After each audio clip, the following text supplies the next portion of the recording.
The African Development Bank and several partners are holding a forum in Kigali, lovely city, to unveil the newly launched African Pharmaceutical Technology Foundation. The African Pharmaceutical Technology Foundation will, of course, help to boost the continent's access to technology in manufacturing medicines, vaccines, and other pharmaceuticals. And if I didn't say already, Kigali is in Rwanda. All right, the foundation represents a significant step towards improving the health prospects of a continent that is burdened by disease, but with a minimal capacity to produce its own medicines and vaccines. According to the bank data, Africa imports more than 70% of the medications that it needs at a cost of up to $14 billion annually.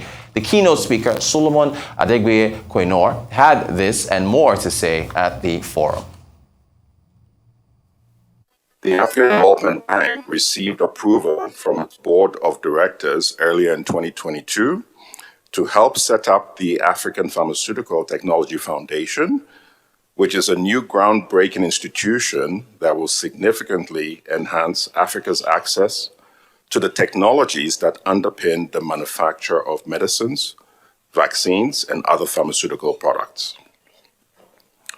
We at the AFDB have a long history and experience of facilitating groundbreaking Pan-African institutions that transform their respective landscapes across Africa in response to demands from African countries and to deliver on the strategic priorities of the AFDB and its shareholders. Examples include the creation of Africa 50 to transform infrastructure project development in Africa, the creation of Afri-Exim Bank and the Trade and Development Bank to address the major gaps in trade finance across the continent, and then supporting the establishment of African Union market institutions such as the Africa Continental Free Trade Area Secretariat and the Africa CDC through institutional support grant programs with plans to do the same for the Africa Medicines Agency. To understand why we are now facilitating the establishment of the African Pharmaceutical Technology Foundation, please bear with me while I provide some high-level context.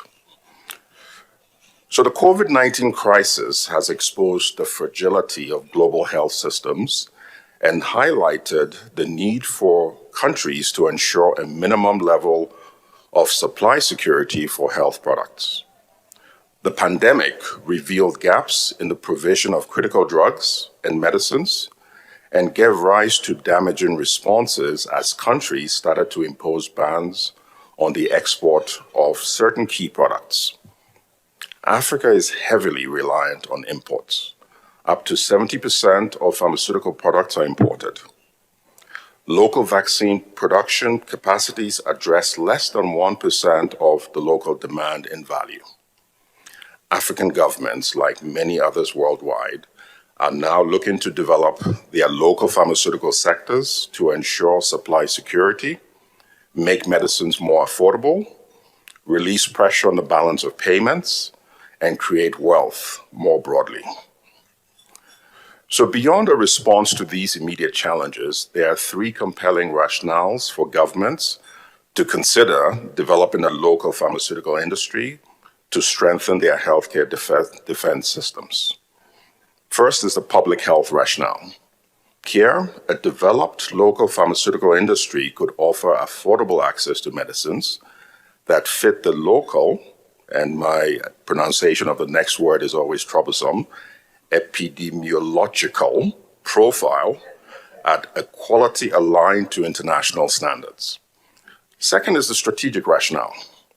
It is important for governments to ensure national health sovereignty and a minimum security of supply of critical pharmaceutical products. And third is an economic rationale. A competitive pharmaceutical industry can participate in creating an economically viable industrial base and thus contribute to economic growth, reduce dependence on imports, create quality jobs, and improve the trade balance. When I talk about the economic rationale, there's somebody who is always ringing in my head, and that is Professor Banji, the industrialization guru from the African Development Bank. He will give closing remarks, but Professor Banji is always talking to me about industrialization, and that is actually one of the ways in which we started to look at the pharmaceutical space prior to the COVID crisis. But with the COVID crisis, we've had to look at it also as a key healthcare imperative. And in addition, we've also even developed our own healthcare strategy, the quality healthcare strategy for Africa. And Babatunde, who's one of the key architects of that, is also in the room. And I hope you would also have a chance to talk to them bilaterally, in the course of the day. But in response to calls from the African Union and active pharmaceutical sector players, the AFDB has taken a leadership role to consolidate Africa's aspirations into a continental vision and action plan towards a new African pharmaceutical order.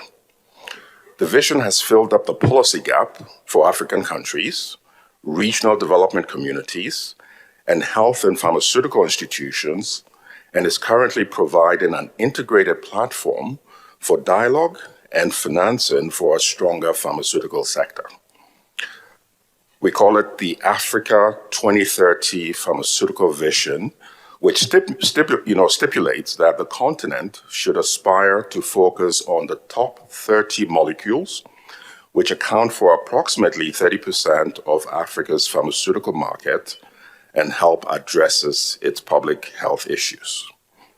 Increasing local production of these top 30 molecules from just over a quarter to 2/3 over the 10-year period will enable local producers to increase their share of total pharmaceutical production to between 45% and 50% within the decade. Enablers are needed, such as investing in regional logistics integrated infrastructure, supporting the implementation of good manufacturing practices, quality standards, seeding the R&D capacities focused on the Africa disease burden and needs, and paving the way for increased vaccine manufacturing in Africa. Significant investments in local manufacturing capacity and related infrastructure will definitely be needed, and we at the African Development Bank are committed to providing part of these financings. While these strategies, action plans, and enablers are all good, up until now, efforts to rapidly expand the manufacturing of essential pharmaceutical products in Africa have been hampered by a lack of technological know-how of both the manufacturing process and the R&D domains in Africa. Hence, a more rigorous and systematic effort to change the overall technology environment in which African pharma companies operate. So this calls for support at several levels. Practically, as of today, most African pharma companies do not have the scouting and negotiation capacity and bandwidth to engage with global pharmaceutical companies. Several also lack the technical know-how to apply new technologies as part of the current and planned partnerships, which will impact their capacity to use the current initiatives to build sustainable and resilient pharmaceutical production capacity.